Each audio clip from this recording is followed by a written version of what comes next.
अस्सलाम वालेकुम रहमतुल्लाह।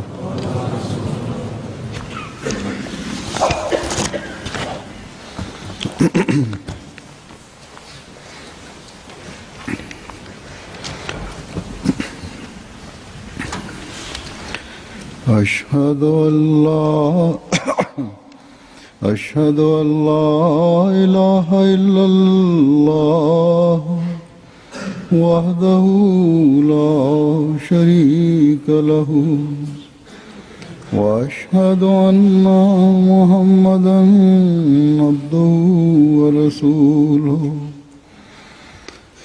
أما بعد فأعوذ بالله من الشيطان الرجيم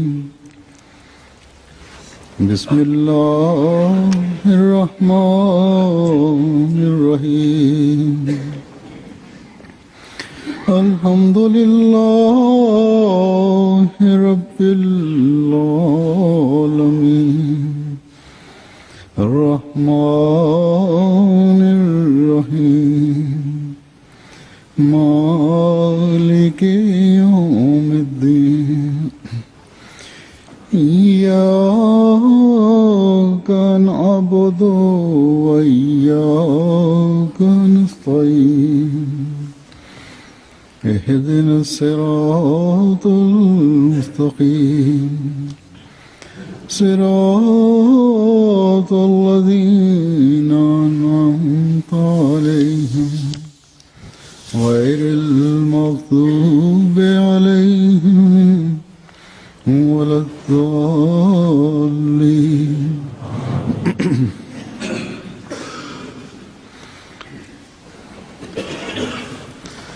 अंबिया दुनिया में आते हैं, Peygamberler dünyaya gelirler. Dünya insanlarını Allah-u Teala'ya yaklaştırmak için gelirler. İnsanı Allah-u Teala'nın ibadetini yapan kılmak için. Kulu Allah-u Teala'nın ibadetine bağlı kalması olarak yürümesini sağlamak için gelirler bu dünyaya. Ve bütün bu peygamberler arasından tam ve mükemmel talimat ile birlikte gelen Hz. Muhammed Mustafa sallallahu aleyhi ve sellem bu dünyaya geldi. Kendisi sallallahu aleyhi ve sellem kendisine inmiş olan talimatı dünyaya yaymanın hakkını eda etti. Getirdiği mesajı dünyaya yaymanın öyle hakkını verdi ki onun bir örneği yoktur. Kendisi sallallahu aleyhi ve sellem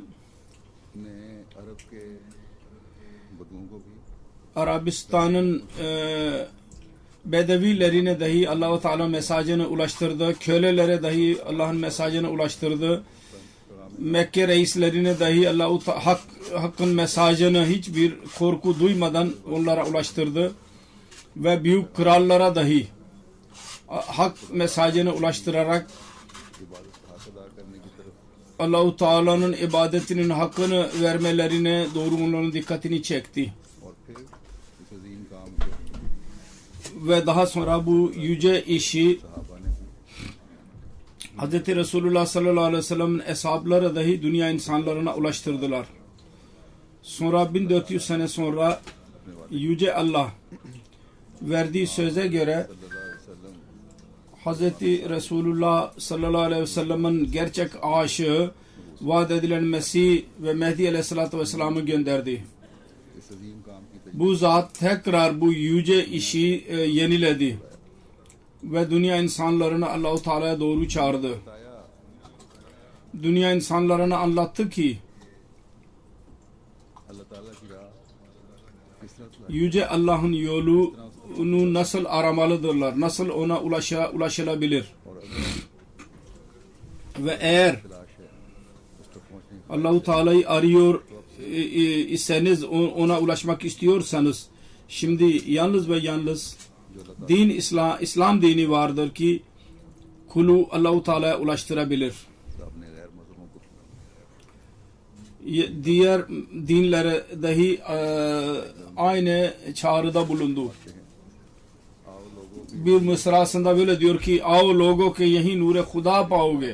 Ey insanlar gelin ki burada Allahu Teala'nın nurunu bulacaksınız. Sonra başka bir yerde yazıda diyor ki dünyanın dinlerine dikkatli bir şekilde bakarsak göreceğiz ki İslam dini dışında her din kendisinde mutlaka bir hata kendinde vardır. तमाम मज़ाहब इब्तिदा से छूटे हैं आजकल जो मज़हब Bunun sebebi o dinlerin başlangıçtan beri yalancı olduğu değildir. Başlangıçtan itibaren bunlar yalancı değil idi. Fakat İslamiyet ortaya çıktıktan sonra Allah-u Teala bu dinlerin yardımını bırakmıştır. Ve öyle bir bahçeye dönmüştür ki onun bir bahçıvanı yoktur. Ve onun temizlenmesi için hiçbir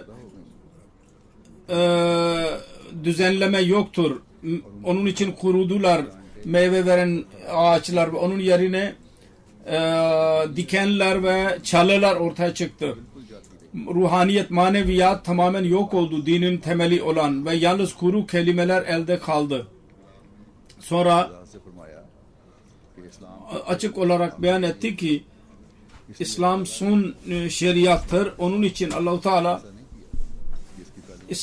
İslam'a karşı böyle davranmadı ki onun talimatı kurusun. Değişik zamanlarda, değişik yerlerde, her yüzyılda bu bahçeyi yeşil tutmak için Allah-u Teala gözetleyiciler gönderdi. Gözeticiler.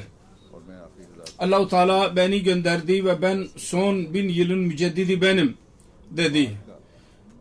खूबसूरत हिस्सा बनने और फलदार 1000 yılın ve İslamiyet'in इस आशी के साथ güzel bahçesi için Mesih Muhammed Aleyhisselatü Vesselam ile gerçek Resulullah'ın bu aşığına birleşmek her Müslümanın görevidir. Çünkü Yüce Allah ile alaka, diri bir alaka kurmak ancak böyle kurulabilir. Bu vasıtayla. आप अलैहिस्सलाम ने इस्लाम की खूबसूरत तालीम को Kendisi Aleyhisselam İslamiyet'in güzel talimatını yalnız Hindistan'da değil hatta diğer ülkelere dahi ulaştırdı. इसी तरह आपने अपने हल्का बैत में आने वाले Aynı şekilde kendi biyetine geçmiş olan eshapların kalplerine dahi bu ruh üfledi. कि खुदा Dünyaya bu mesaj verin ki Allah-u Teala'ya doğru gelsinler, onunla alaka kursunlar. Ve bu alaka şimdi Hz. Resulullah sallallahu aleyhi ve sellem'in gerçek aşığı ile birleşmek vasıtasıyla elde edilebilir gerçekten. Hz. vaat edilen Mesih aleyhissalatü vesselam'ın biyetine geçmiş olanların fakir insanlar vardı. किसान भी थे İşçiler, çiftçiler, tarla sürenler, bilgisiz köylüler, memurlar, tüccarlar, iş yerleri sahipleri, bilgili insanlar और हर एक ने अपनी अपनी hepsi bunun kapsamındaydılar. Herkes kendi yeteneğine göre vaat edilen Mesih'in mesajını anlattı, kendi sohbetinden istifade etti ve इस्लाम को हकीकी इस्लाम को समझकर bu gerçek İslamiyet'i anlayarak अपने अपने हल्का dünyaya yaymaya çalıştılar. Kendi çevrelerinde onu yaymaya çalıştılar. İslamiyet'in üstünlüğünün diğer dinlerden daha üstün olduğunu tam olarak idrak ettiler ve daha sonra Allah-u Teala'ya çağıran insanlar arasına girdiler. जिन्होंने फिर बड़ी तेजी Bu insanlar idiler. Daha sonra çok hızlı bir şekilde İslamiyet'in gerçek mesajını न सिर्फ हिंदुस्तान में बल्कि बाहर भी करने की कोशिश yalnız Hindistan'da değil hatta diğer ülkelere dahi yaymaya çalıştılar. किया तबलीगी वाकयात O insanların bazı tebliğ hadiselerini beyan edeceğim şimdi. दीन साहब Hazret İmam Din radıyallahu anhu beyan eder. मौलवी फतेह दीन Bir sefer Mevlevi Fatih Din के धर्म bize bir mektup gönderdi. Dharmkot'ta Mevlevi नाम है मौलवी सुभान अब्दुल सुभान मानिया वाला Abdüssubhan Maniyavala tartışmak için gelmiştir. Kadiyan'dan bir molla ile bir Mevlevi sahibiyle birlikte oraya gelin. Dharamkot पहुंच गए Bir hoca ile. Biz Dharmkot'a gittik. Orada birçok insan toplandı. Mevlevi ve insanları çok fazla insanlar görünce Sardar Bishan Singh'in yanına gitti Bhagoval'da. Bizim bütün cemaat oraya geçti. Tebliğ arzusu vardı, oraya geçtik. Sonra Sardar Bishan Singh'in başkanlığında tartışma oldu.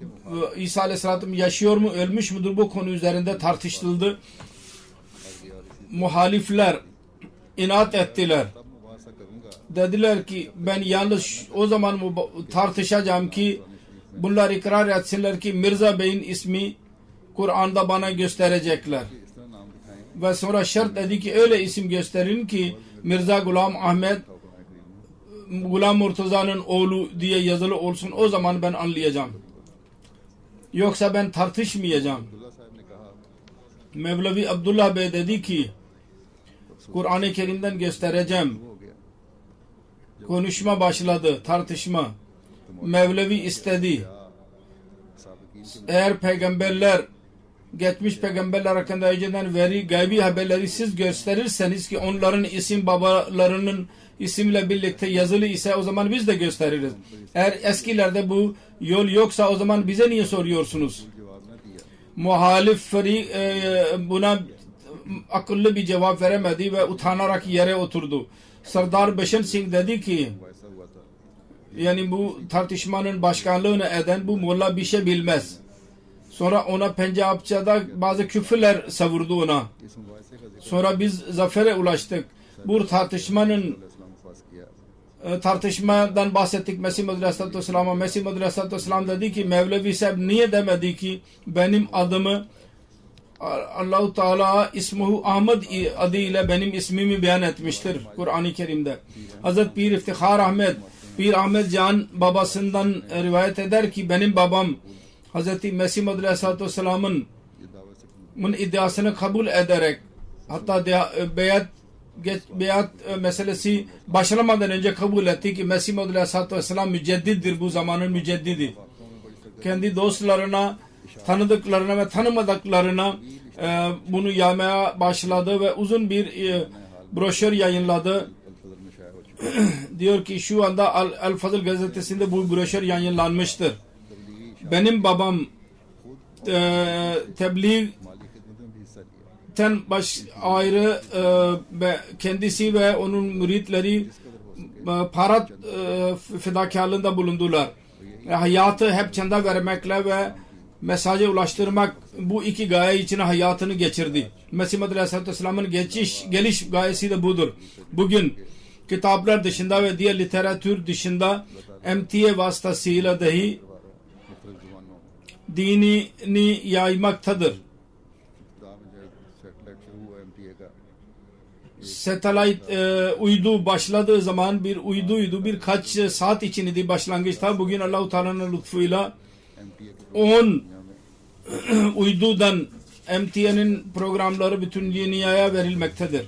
Şimdi hatta Hindistan'da orada büyük çanaklar isteniyordu. Orada da çaba sarf ediliyor ki inşallah Teala küçük öyle bir satellite, öyle bir uydu ile biz anlaşma yaptık ki orada küçük bir çanak ile dahi MTA seyredilebilecek.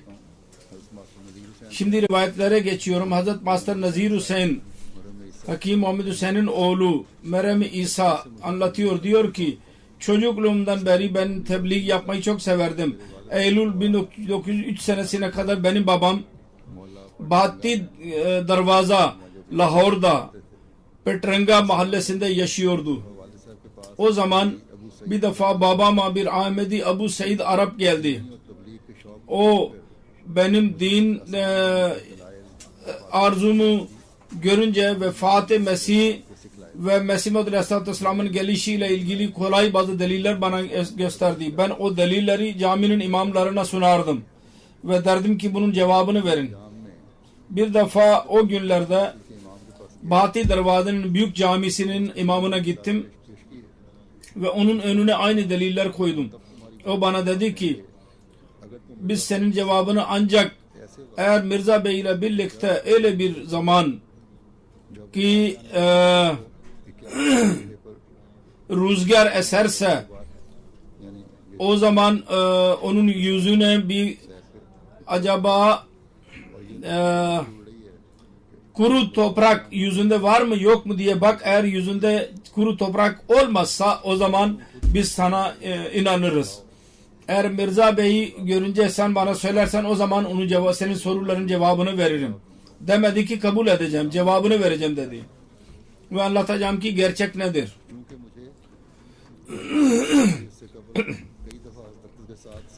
Daha önce birkaç defa Mesih Maud Aleyhisselatü Vesselam ile birlikte Kadiyan'da ben yürüyüşe çıkmıştım. Onun için babamla birlikte Kadiyan'a geldim.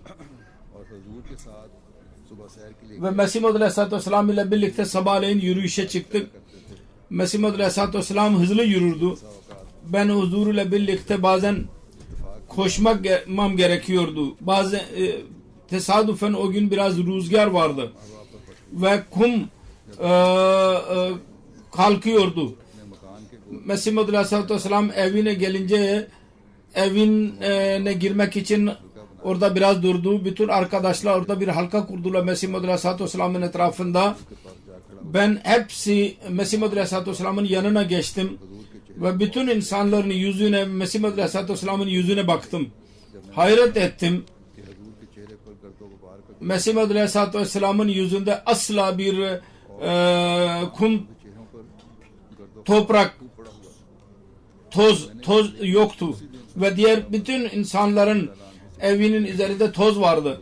Ben Mevlana Nuruddin'e de bundan bahsettim. Dedim ki Mesih Maud Aleyhisselatü Vesselam için böyle olmak bir delildir. Ben Lahor'a geri döndüm ve Yüksek Cami'nin imamına gittim ve Mevlana Nuruddin'de de arz ettiğim söyledim. O dedi ki bu Mesih Maud Aleyhisselatü Vesselam'ın bir alametidir. Yok ben inanmam. Nuruddin sana bu hikayeyi uydurak sana anlatmıştır. Kısacası o bundan mahrum kaldı ve biz bu alameti kendimiz gördük. Sonra Hazreti Şer Muhammed beyan eder. Ben bir defa rüya gördüm. Bir kuyu vardır sütten dolu ve insanlara süt içirdim oradan. Sonra kurudu o kuyu. Mevlevi Fetheddin'in yanına geçti ve ona rüyamı anlattım. O dedi ki sen Mevlana Abdülkerim Bey'in yanına geç ya Mevlana Nuruddin yanına git. Onun için ben Kadiyan'a gittim ve Mevlevi Abdülkerim'e bu rüyamı anlattım. O dedi ki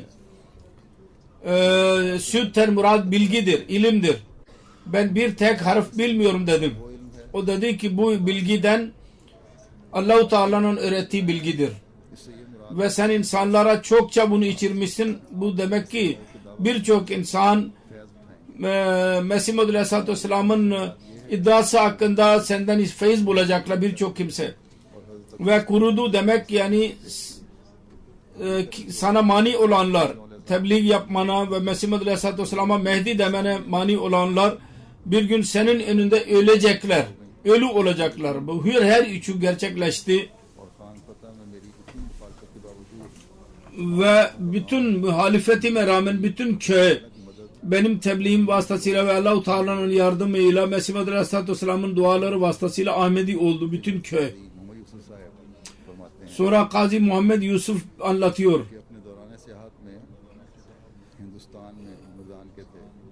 Yolculuk esnasında bu Merdan'dan idi. Bombay, Karachi, Delhi, Agra, Şimla ve Kolkata'yı gördüm. Beluçistan'da Sibbi, Koyta ve Mestong'u gördüm. Afganistan'da Celalabad, Kabil ve Çarekar Numani adlı yerleri gördük. Komari, Kadiyan, Gurdaspur, Amritsar, Rawalpindi, Sialkot, Lahore, Vezirabad bütün bu yerleri gezdim. Serhaddaki bütün yerleri gezdim. Savad, Cemmu ve Kaşmir'i gördüm. Hazreti Yusuf Asif İsa Aleyhisselatü Vesselam'ın mezarını gördüm Srinagar'da Haniyar mahallesinde. Ben biat ettiğim zaman o günden beri bütün İslamiye okulunun çocuklara Peşaver'deki bütün mahallelerde Kadiyan ve Mirza Kadiyan adıyla ben tanınmaya başladım. Biat ettiğim zaman öyle bütün okulda herkes beni tanıdı. Eğer top sahasına gidersem herkes derdi ki bu Kadiyani'dir. Ve böylece herkes meşhur oldu ve insanlar soru sormaya başladılar. Ve gün geçtikçe her gün bir tartışma olurdu. Okula giderdi. Okulda Şahi Bahçe'de yahut nerede bir fırsat olursa bu tebliğ çoğaldı. Ve benim memurluk esnasında okuldan çıkarak Peşaver ve Serhat bölgesine yayıldı. Bütün illerde ben giderdim yürüyüşe ve Serhat'ın yerlerine de giderdim. İslamiye College ve Mission College'in bütün çocuklar vardı. Onlarla görüşürdüm. Orada tebliğ yapardım.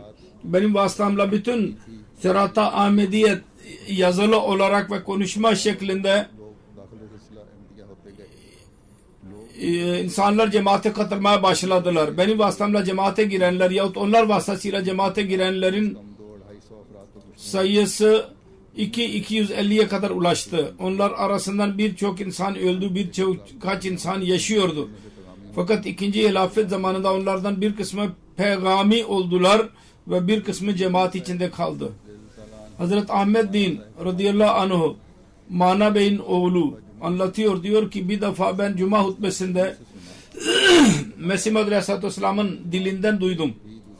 Dedi ki benim cemaatin bilgisizler dahi üstün kalacaklar diğerlere ve diğerler onlara karşı koyamayacaklar. Ben tecrübe ettim, bilgisiz olmama rağmen, tehsil edilmemiş olmama rağmen, okumamı yazmamı olmama rağmen gayri Ahmedileri susturdum. Hatta derler ki sen yalan söylüyorsun, benim bilgim yoktur, ben okumuş değilim diyorsun. Yalandır bu diyorlar. Hazreti Dr. Muhammed Bakş Miya Kalehan'ın oğlu anlatıyor. Ben 1903 senesinde mektup vasıtasıyla Şimla'dan mektup yazarak biat ettim. 1902 senesinde ziyaret ettim. Mesih Maud Aleyhisselatü Vesselam'ın elinde kına vardı yüzünde ve bir tahtada oturuyordu. 4-5 kişiyle tokalaştı ve her birinin durumunu anlattı. Bana sordu, nereden geldiniz? Arz ettim. Kira Vali Zira Riyast Kapurthala'dan geldim. Ve Tophane'de ben memurum. Burada bir tek Ahmedi benim. Ve orduda tebliğ yapmak zordur. Orada tebliğ yapmamıza izin vermezler. Mesih Maud Aleyhisselatü Vesselam dedi ki sen tek kalmayacaksın. İstiklal ile tebliğ yapmaya devam et. Korkma. Sonra Mesih Maud Aleyhisselatü Vesselam sordu. Bir yerde mi kalıyorsun? Arz ettim. Her 3 sene sonra yer değişiyor. Dedi ki her nereye gidersen oradaki cemaat ile mulaki ol. Bu çok temel ve gerekli bir talimat verdi. Her Ahmedi her nereye giderse cemaat ile mutlaka ilişki kurması gerekir. Hazreti Muhammed Han Kale Han'ın oğlu anlatıyor, diyor ki ben 1902 senesinde bir rüya gördüm. Ay benim kucağıma düşmüştür. Bu rüyayı Seyyid Muhammed Şah Ahmedi idi, ona anlattım. O anlattı ki sana saygınlık kazandırılacak. Sen biat edeceksin büyük bir zata. O zaman 24 yaşındaydım. Maçivara'nın okulunda ben memurdum. Tebliğ ile girdiler benim vasıtamla.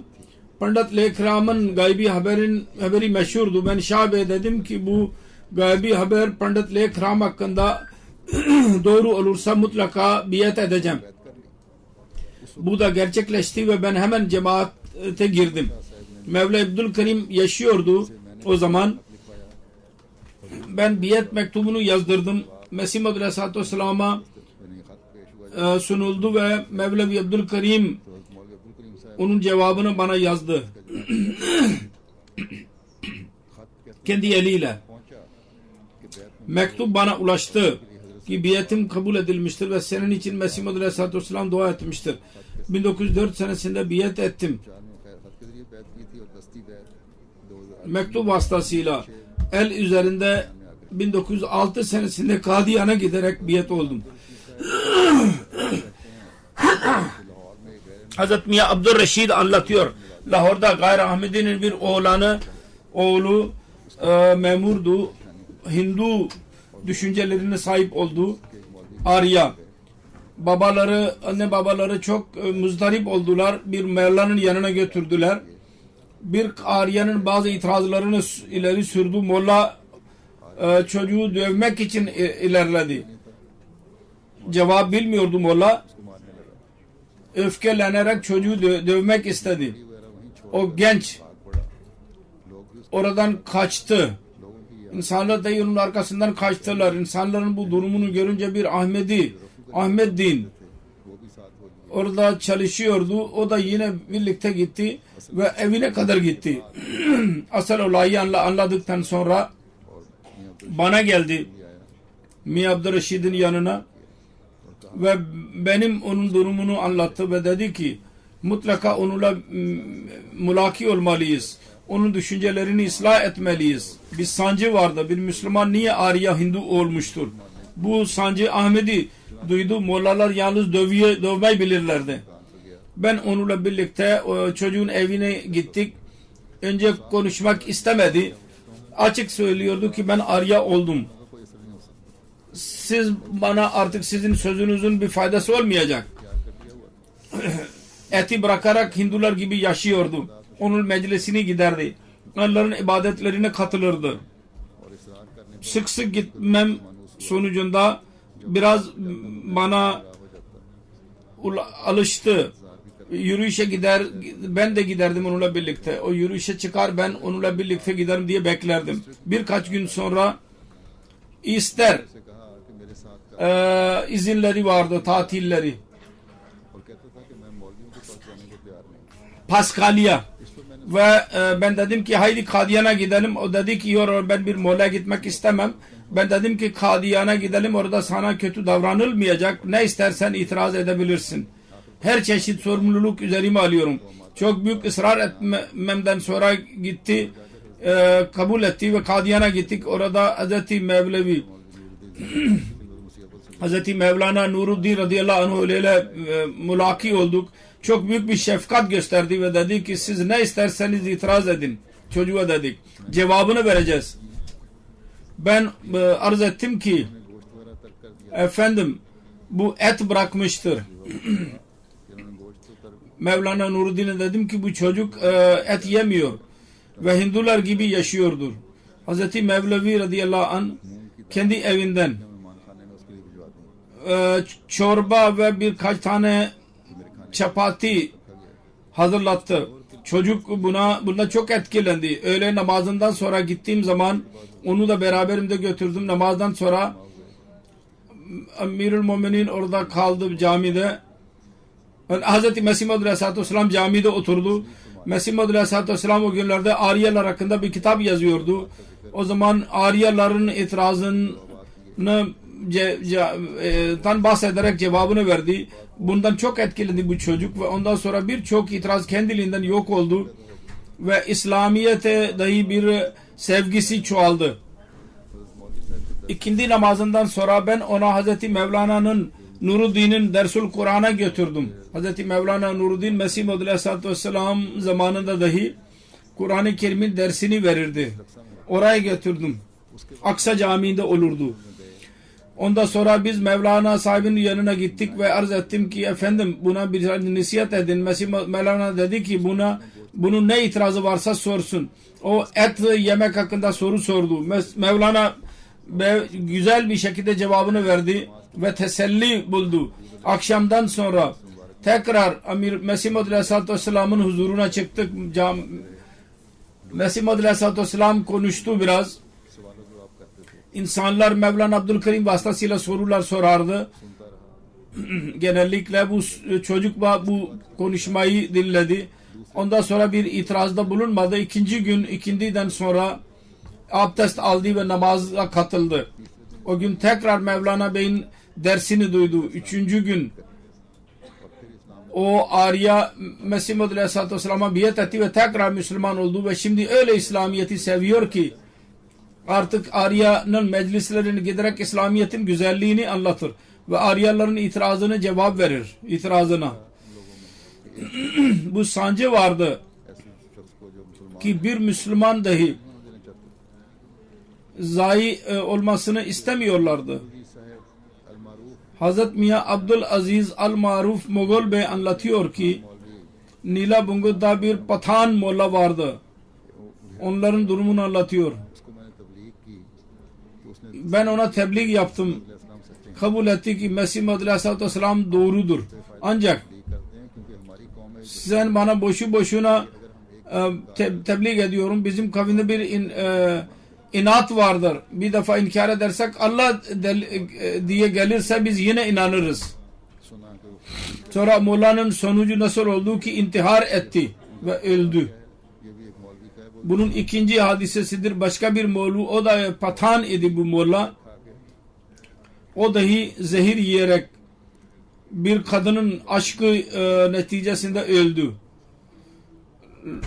Dükkanı vardı Lohari Mandi'de. देखकर कहा Biz oradan geçerken genellikle onu biz oradan geçtiğimiz zaman bunlar kafir geçiyorlar buradan diyordu. Bir defa ben ona dedim ki araştır en azından biraz incele. देते हैं हमें Biz ne zaman geçiyorsak sen kafir diyorsun. O dedi ki Allah bile gelip bana derse ben inanmam. Aynı cevap बयान करते हैं Hazret Munşi Kazi Mahbub Alem Bey radıyallahu anh diyor ki ben Miyan Musa Bey'e tebliğ yapmaya başladım. Ona Kadiyan'a gönderdim onu. Fakat maalesef Kadiyan'a biat etmeden geri döndü. बार बदर सुनाता रहा Arada bir ben ona Bedir gazetesini okurdum. Bir gün ona bir hadisten bahsettim. Bir bedevi Resulullah sallallahu aleyhi ve sellem'in huzuruna çıktı. Ve Hazreti Resulullah sallallahu aleyhi ve sellem'e muhatap olarak dedi ki siz Allah adına yemin ederek diyebilir misiniz ki ben Allah'ın Resulüyüm. Hazreti Resulullah yemin ederek dedi ki ben Allah-u Teala'nın Resulüyüm. O bedevi biat etti bunun üzerine. Ve kendi kabilini dahi hazırladı, kabilesini. Bu olayı Musa Bey'e anlattığım zaman bundan çok etkilendi. Hemen bir kart, o zaman kart yazdı Mesih Muhammed Aleyhisselatü Vesselam'ın huzuruna. Siz Allah-u Teala adına yemin ederek diyebilir misiniz ki ben vaat edilen Mesih benim? Bu mektup Mesih Muhammed Aleyhisselatü Vesselam'ın eline geçtiği zaman Mevlana Abdülkerim Bey'e dedi ki yaz ben Allah-u Teala'nın adına yemin ederek diyorum ki ben Resulullah sallallahu aleyhi ve sellem'in vaat ettiği Mesih, bu ümmete vaat ettiği, söz ettiği Mesih benim. Mevlana Abdülkerim dahi bir iki cümle yazdı. Siz Mesih Muhammed Aleyhisselatü Vesselam'ın ondan yemin ettirdin. Ya iman et yahut Allah-u Teala'dan azabını bekle. O kart gelince Miyan Muhammed Musa kendisi ve çocuklarıyla birlikte biat etti. Ben tek kalmadım ve Allah-u Teala onu da bana ilave etti. Sonra Munşi Kazi Mahbub Alem anlatıyor. Lahor'da bir vekil vardı. Kerim Bakş adlı. ये पता नहीं Bakara derlerdi ona. वो बड़ी फैशन बड़ी गंदी Keçi. एक दिन दौरान बहस उसने कहा कि कौन कहता है मसीह O मैंने जवाब kim her küfür ederdi. Bir gün dedi ki kim diyor İsa Aleyhisselam öldü. Ben dedim ki ben ispat ediyorum. İsa Aleyhisselatü Vesselam'ın vefat etmiştir. Birdenbire bana bir tokat attı. और मैं गिर गया जब मैं Ben düştüm, yere düştüm. Oradan geldiğim zaman ikinci gün ben rüya gördüm. उर्फ बकरा एक टूटी Kerim Bakş Bakra adlı bir yerde ve orada bir çukur var. O çukurun içine düşmektedir. Ve çaresizlik içindedir. Sabahleyin ben yanına gittim ve dedim ki ben rüya gördüm.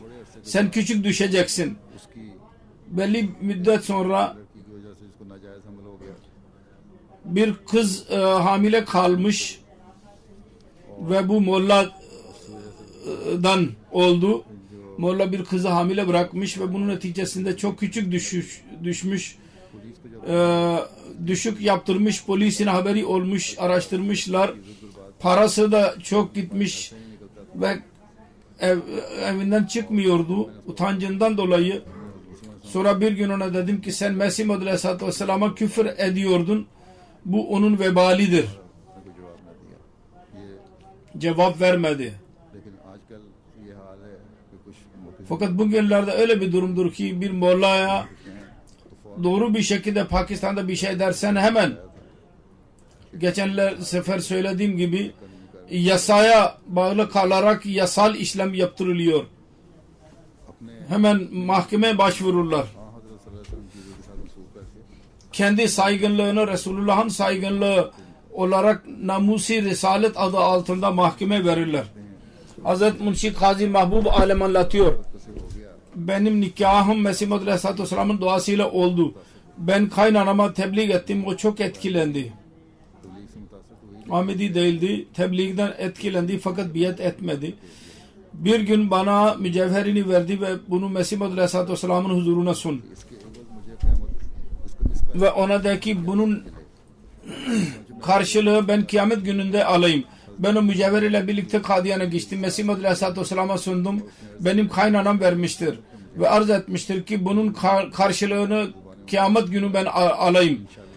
Kabul buyurdu ve dedi ki inşallah Allah-u Teala onun mükafatını kendisine verecek. Belli bir müddet sonra öldü ve onun cenazesini kılmadım. Çünkü biat etmemişti. जब मैंने हज़रत अक़दस की खिदमत में गया Mesih Muhammed Aleyhisselatü Vesselam'ın huzuruna gittiğim zaman 1906 senesinde arz ettim ki o öldü.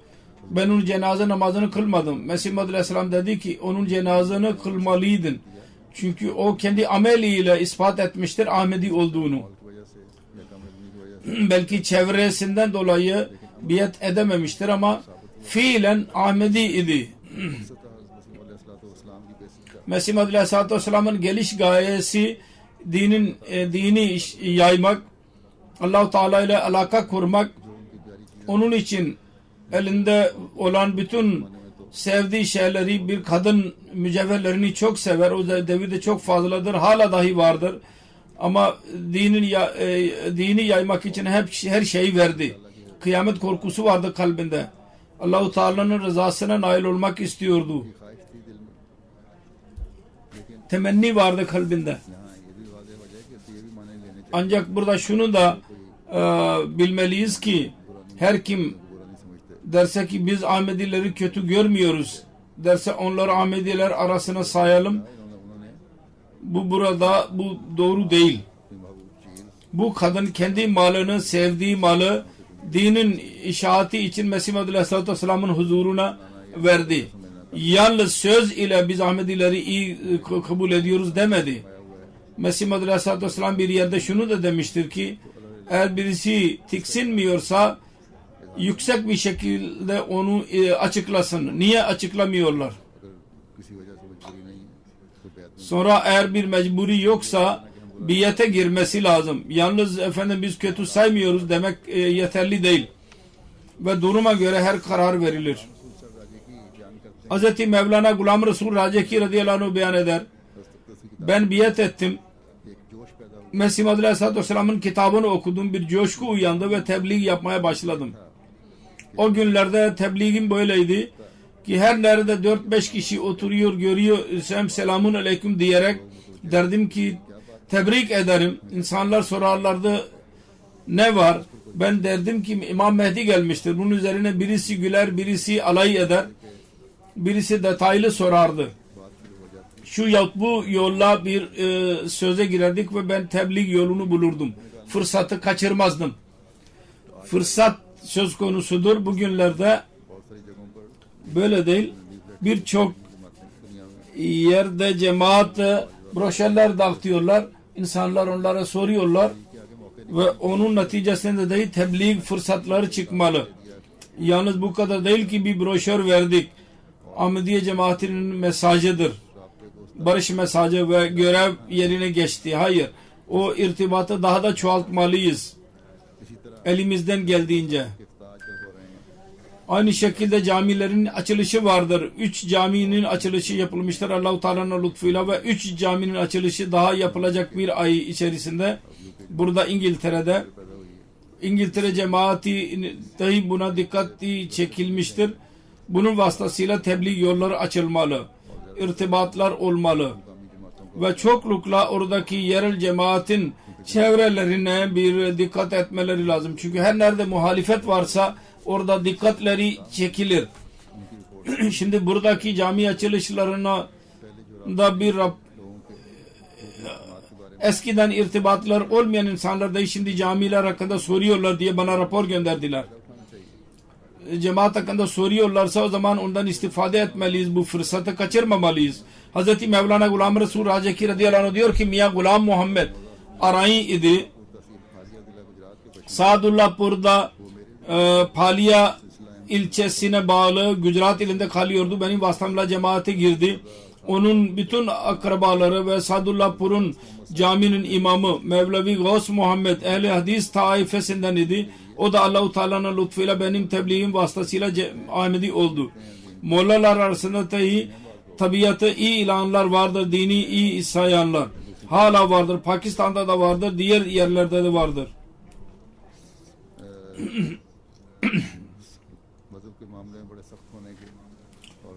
Din konusunda sert olmalarına rağmen ve Mesih Maud Aleyhisselatü Vesselam'ı Allah insanların kulaktan duyma sözlerinden dolayı muhalefet etmelerine rağmen gerçeği anladıkları zaman okuyorlar, anlıyorlar, o zaman cemaate de giriyorlar. Hazreti Miyan Muhammed Abdullah Bey anlatıyor ki bizim ailede ilk Hacı Fazıldin 1892 senesinde Kadiyana giderek biat etti. Benim amcamın oğluydu Hacı Bey. Benim babam ve benim kardeşlerime 1903 senesine kadar tebliğ yaptı. Benim babam bir gece rüya gördü ki Kadiyan tarafından bir ay güzel bir ışık saçıyordur. Tam dolunayı. Onun rüyasını babam Mesih Maud Aleyhisselatü Vesselam'ın doğru olduğunu kabul etti ve hepimiz o gün biat ettik. Hz. Mevlevi Abdullah radıyallahu anh beyan ediyor. O zaman devirde bazı insanlar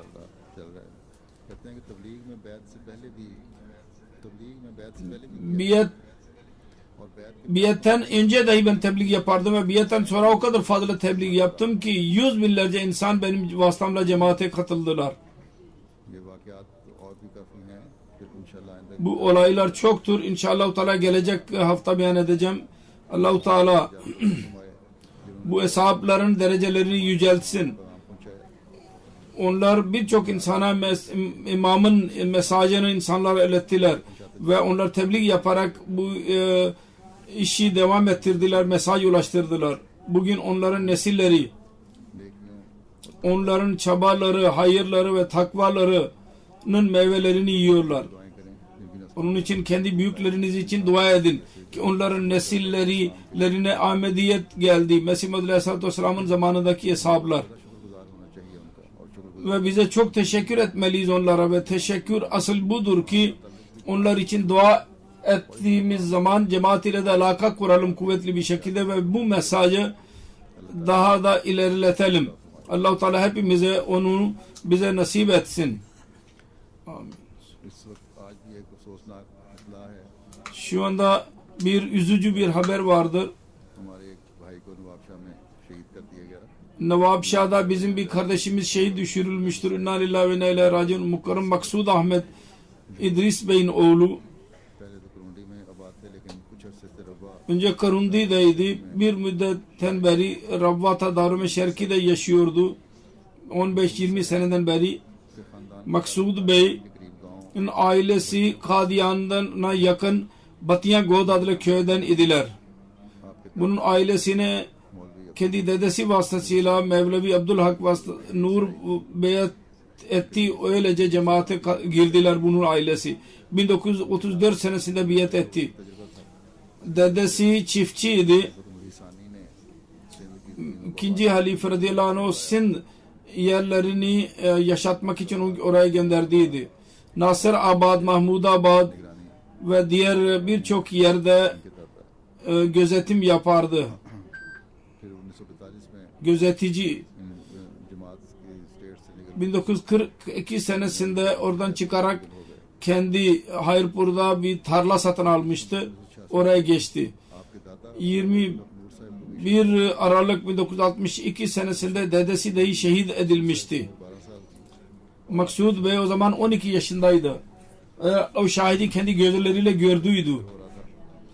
Eski şehitlerden bahsedildiği zaman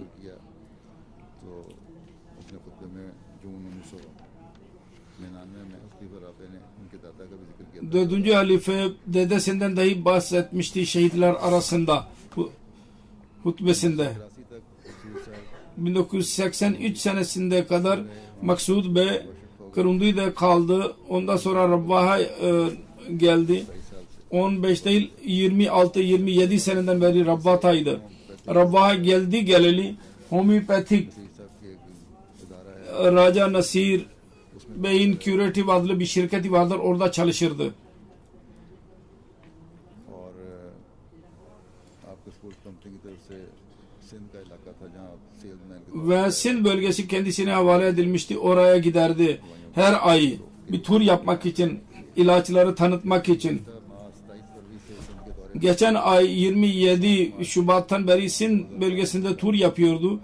7 Mart पहुंचे sabahleyin 11 saat 11'e kadar Nawabshah'a geçti. नामालूम motorcycle Orada Moni Bazar'da 2 kişi geldi, durdurdular ve bunu ateş ettiler ve orada şehit oldu. İnna lillahi ve inna ileyhi raciun. लाश ले गई अस्पताल वहाँ जाके पोस्टमार्टम हुआ Polis naaşı götürdü.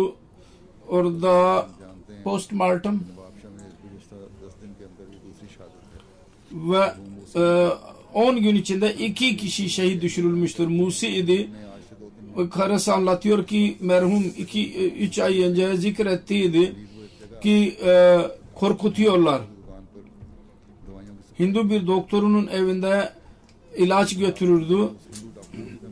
Orada Hindu doktoru dahi tehdit etmişlerdi. Seni ve bu Kadiyani'yi öldürürüz dediler. Şehidin ahlaki güzelliği, namaza bağlı, nafile namazı hiç terk etmeyen, cemaat vakit namazını hiç kaçırmayan, mal fedakarlığında bulunan, karısının çandasını dahi verdi. Tur'a gitmeden önce. Çandayı verdikten sonra Tur'a gitti. Davet Allah'ın arzusu dedesinden almıştı. Yolculuk esnasında dahi literatürü yanında bulundururdu ve dağıtırdı. Ve çok tebliğ yapardı ve bu tebliğ neticesinde orada düşmanlık söz konusu olacak. İşte birkaç gün için giderse orada bir Ahmedi olarak herkes kendisini tanırdı. तारुफ हो गया फिर लिटरेचर वगैरह भी Ve bu tanındıktan sonra literatür dahi verirdi insanlara. Kitaplar dağıtırdı. Nisar और मोहब्बत करने वाले और सफाई Çok temizliği çok seven, करने वाले थे güzel ahlaklı, halk hizmetini yapan, fakirlere ilaçları bedava verirdi. Hilafeti çok severdi. Aynı şekilde Kur'an-ı Kerim'i çok severdi. करती हैं कि एक मरतबा Karısı anlatıyor ki bir defa ben Maksud Ahmet Bey'e dedim ki family में शुमार हो सकते हैं biz de şehitlerin ailesinde sayılabilir miyiz? Dedi ki niye? Eğer Allah-u Teala seçerse biz de ona girebiliriz. हैं पीछे Karısı शौकत साहिबा var. Amtur Reşid Şevket. 2 बेटियां हैं 3 tane oğlu ve 2 tane kızı vardır. रहते हैं Oğulları Manchester'da yaşıyorlar, İngiltere'de ve evli değiller. Kızlar arasında bir tane Amerika'dadır evli ve bir tane Rabbata'dır. Bizim bir okulumuzda hocadır. Öğretmen. Allah-u Teala derecelerini yükseltsin ve bütün varislere sabır versin. दुश्मनों की पकड़ के जल्द सम्मान फरमाए Düşmanlara ceza versin Allah-u Teala. Allah Celle. दूसरा एक जनाजा अभी जुमा की नमाज के बाद पढ़ा İkinci bir cenaze namazdan sonra kıldıracağım. Hacire Begüm. मरहूम Kadian Mr. Muhammed Bey'in dervişin karısı Kadiyan. दरमियानी रात Bu da 4-5 Mart'ta 79 yaşında Kadiyan'da vefat etti. राजून İnna lillahi ve inna ileyhi raciun. Abdur Rahim साहब फानी Amroha Munşi Abdurrahim Fani Emroha'nın kızıydı. Kadiyan'a yerleşmek için hicret ederek 1950 senesinde Kadiyan'a geldiydi. 1951 senesinde evlendi ve kocasıyla birlikte dervişlik hayatını sabırla ve şükürle geçirdi. Çocukları fazla olmalarına rağmen 5 çocuk ve 5 kız, 5 erkek, onları güzel bir şekilde terbiye verdi. Hepsi evlidirler çocuklar. Musiye idi, vasiyet etmişti. Başti makbarada Kadiyan'a defnedilmiştir. Allah-u Teala merhumeye mağfiret eylesin, derecelerini yükseltsin. Kendi rızanın cennetlerine alsın, yüce bir mertebe ihsan etsin. ve onun akrabalarına dahi sabır versin.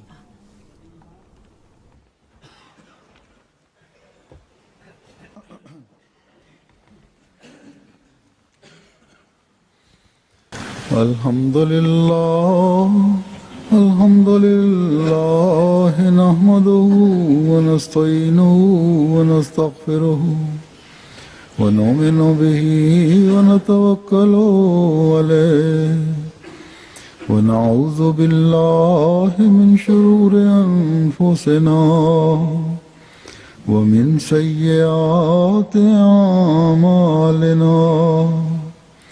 من يهده الله فلا مضل له ومن يضلله فلا هادي له ونشهد أن لا إله إلا الله ونشهد أن محمدا عبده ورسوله.